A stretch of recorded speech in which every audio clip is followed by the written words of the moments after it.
Hi, my name is Mark Newman-Kuzel. I'm President and CEO of Made in USA, and today I'm going to teach you how to remove rust from a porcelain tile. You'll need two products, a calcium lime rust remover that I have pre-mixed in my bottle here, and a soft sponge with scruffy reverse. You can feel free to use the scruffy reverse or the sponge. What I'm going to do is just get my sponge a little damp here.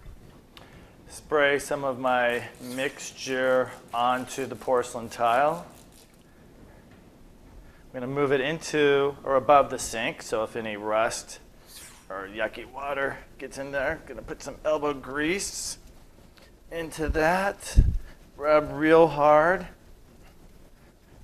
And look, wow. I've got some good elbow grease going, so it came right out. Rinse that.